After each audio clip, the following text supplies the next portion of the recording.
What's up, athlete? Today, we're gonna have a look at the 8 most effective must-do middle split exercises to help this guy break through and for this guy to advance even further. I truly want you to be able to focus on all the little details here, so we're gonna get rid of all distractions.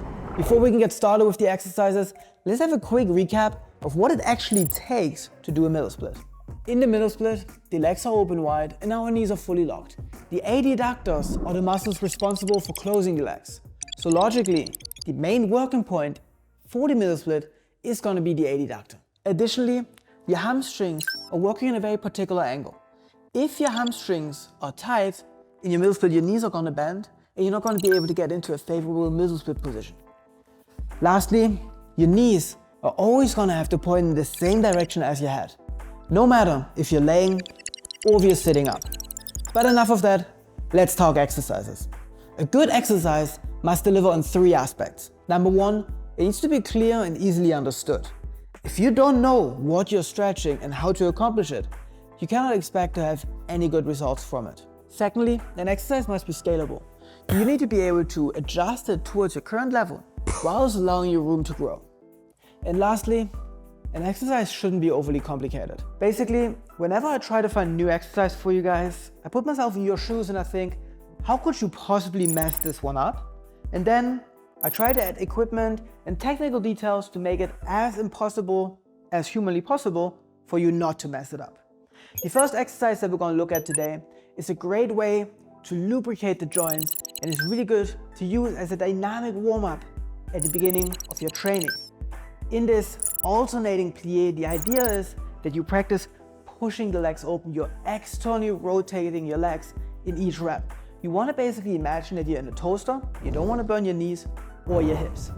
The idea is that from this deep lunge position, you're going to keep facing towards the front, keeping your hips and shoulders squared, and you have a string attached to the outside of your knee. And now this knee, externally rotating the leg, is going to guide the movement, but your upper body and the hips delay as much as possible. Make sure you don't smash your knee in the floor right here, and you pull the leg around, upper body follows as late as possible. If you don't feel quite ready for this one yet, you can practice exactly the same thing on the back, doing pattern work to get used to the particular muscle engagement that's needed for this alternating plie. Once you graduate from the alternating plie, grab an elastic band and tie your knees together. This is going to make external rotation and pushing the legs open so much harder. Another great dynamic adductor warm-up is the half middle split with the band for increased pressure. The idea is that your shoulders and hips are going to be perfectly squared and you want to think about pushing this hip flexor down towards your opposite heel. Most important here is that you don't rotate. Don't rotate towards the leg. Don't allow your upper body to bend towards the side. Stay super strict and really just focus on opening this all up. Imagine you're facing flat on a wall and you're sliding along this wall. You can make this one, of course, a little bit easier by simply doing it without the band to get started, or you can increase intensity by elevating the knee for increased range of motion. Old but gold, we've got the frog. And honestly, for a good reason. Maximum results with minimal chance of mistakes. The idea is that your knees are going to be 90-degree bend and your knees and hips are going to be aligned. It is very common to have the hips a little bit too far back, or especially to have the hips a little bit too far in front, making it significantly less effective. Pull out your fancy little smartphone, set it up, film yourself from the side, get maximum views from your phone and check on your form. Make sure you do this one right. Now, once you're a little bit used to this position, what I want you to do here, where the true magic is going to happen, is the P and F stretch. You're going to engage your adductors, pushing the knees into the floor in an isometric fashion for 4 seconds, before then relaxing, sliding into a deeper stretch for 6 seconds. If you want to learn more about why the P and F stretch is so incredibly great, make sure you check out this link right here. If you've been practicing P and F stretches for a while and you feel comfortable with them, I want you to do a bit of a mix of an active and a P and F stretch. I highly recommend for you to bookmark this video and basically come back here next time you stretch your middle split. Because the idea is that for 6 seconds, you're going to push the knees into the floor, you're going to engage like a P and F stretch, and now you're going to push your hands and feet into the floor, almost like you're trying to lift the knees away from the floor. You're going to use your abductors and pull into a deeper stretch. This is truly going to teach you, well, to actively pull into a deeper stretch, but also to actively relax your adductors and with that, get permission by your body to slide into a deeper stretch. People often like to look past the frog and say it's old, it's traditional, it's boring, but it works. It's a safe and great way to advance, and if you are working towards your middle split, this one right here, it's an absolute must. Whilst the pancake is in no means a prerequisite to the middle split specific pancake makes up a great middle step towards your middle split. Now we all know, in order to get good at the pancake, you have to stretch your hamstrings. But you don't have to stretch them in a straightforward fashion like we're used to in traditional hamstring stretches. You need to take that leg and move it out towards the side to about 45 degrees or even a little bit more to make this hamstring stretch specific towards your pancake and middle split. Now just because this leg is out towards the side doesn't mean your body has to rotate. Your hips and shoulders are going to stay perfectly squared. Now remember, the hamstring is part of the posterior chain of the leg, back of your big toe, and it goes all the way around and attaches to your glutes. You want to lengthen this hamstring from both sides. This means you want to flex this foot, you want to straighten the leg, but most importantly, you want to flip your hips in an anterior pelvic tilt. And now in this position, keeping all of this intact, you bring your hands down towards the floor. It is very easy to figure out if you have to regress this exercise. Because if you're not able to reach the floor without bending the knees or rounding the back, you know it's a little bit too challenging for you. In this case, you're going to grab 2 yoga blocks so you can elevate your hands and comfortably get into a position where you can actually stretch with perfect form. If you do realize that you're able to put your hands on the floor without losing form, without bending the knee and without rounding the lower back, you can elevate your foot and walk your hands towards the front to further increase your range of motion and with this effectiveness of the stretch. Next one up, we have the around the clock pancake. This is a great exercise to start practicing the transition from the pancake into the middle split. You're going to work external rotation, coordination of the anterior pelvic tilt, and of course, specific hamstring mobility. Additionally, you're going to work on antagonist strength, which is going to eventually allow you to pull yourself actively into a deeper stretch. If you're not quite ready for the around the clock pancake yet, you can use this exercise to prepare for it. You're going to sit on a bench, a box, a chair, whatever you can find, hands behind your head. I want you to push your legs open, exactly like you would in the around the clock pancake. Back is straight, you're going to lean forward and come back up for reps. The key here truly is to push the knees open as you go towards the front so they don't fall towards the inside, and to rotate your hips. You want to bring your pubic bone down towards the floor, towards the box, before you even begin to lean towards the front. Very important here is that your goal is not to simply come down. Your goal needs to be to come front and down whilst pushing the knees open, and you come back up. You can of course also make this exercise harder by practicing the prep for the swimmer. You're gonna start sitting down. You're gonna sit up tall. Without leaning back, you're gonna dynamically open your legs out towards the side. Externally rotate the legs as you flip your hips into an anterior pelvic tilt, bringing your pubic bone down towards the floor. And you're gonna lean towards the front, bringing the upper body down like you would in a pancake. And now without rounding the back, without the help of the hands, you're gonna come back up and close the legs back dynamically. In every single rep, I want you to open and close the legs. This is part of the exercise. Knees are straight, bottom of the knees is pushing down towards the floor, and you really come down hips first, guiding the movement with the hips and coming back up in the reverse order.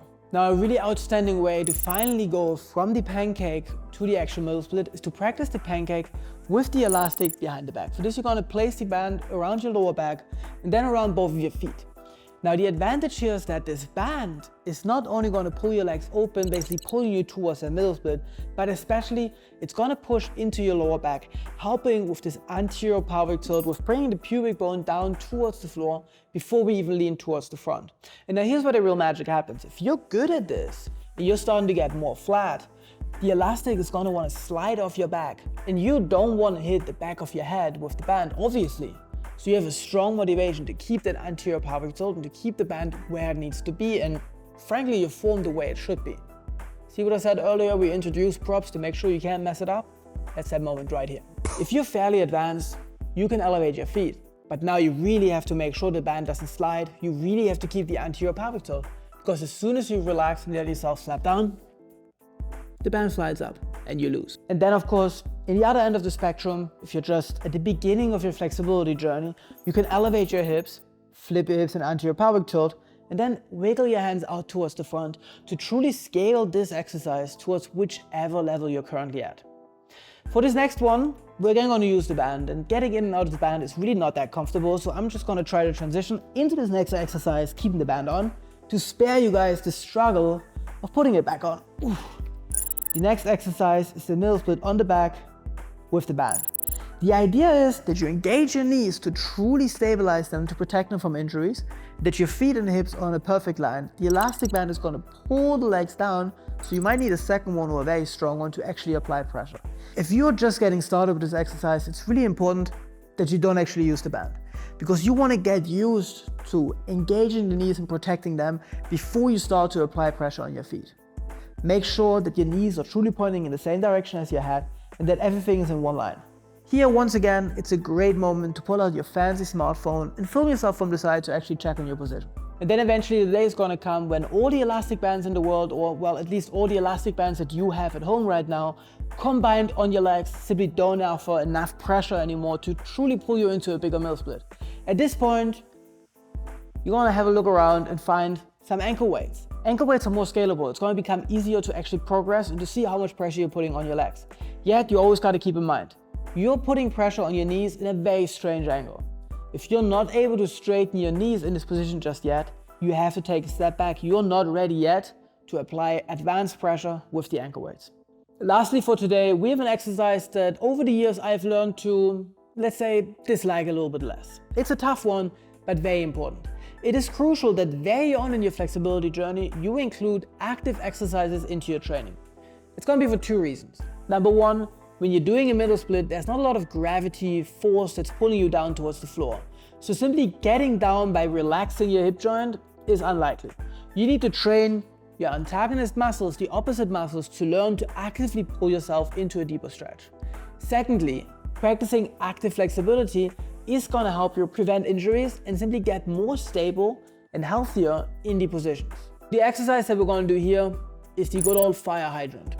Starting on all four with the leg out towards the side, fully lock this knee. Knee is pointing in the same direction as your head, hips and shoulders squared. And now imagine your hip being the center of your clock and the leg being the finger. You want to rotate that leg inside of your hips, lifting it up. What you want to avoid doing is pulling your hips up. This is not the exercise. Push your hip down, keep your hip parallel to the floor, and only lift the leg up, rotating into the middle split. Now to get started with this one, you can do this with a bent knee, so you don't have to lift the entire weight of your leg. Or, to make it more exciting, you can elevate the knee that's on the floor, giving your leg a little bit more room, meaning you don't have to lift it quite as high to get some kind of pressure on it. Then of course, as always, we can make the exercise significantly harder. Just like earlier with the elastic band, eventually an elastic band is not going to offer enough pressure anymore. And let's be completely honest, chances are high you're never ever going to reach this point that you're going to feel like you have to transition from an elastic band to an ankle weight. But just in case you feel like it, you can absolutely do this with an ankle weight. You can make the ankle weight heavier and heavier and heavier and build extreme gluteus maximus muscles, lifting into the middle split.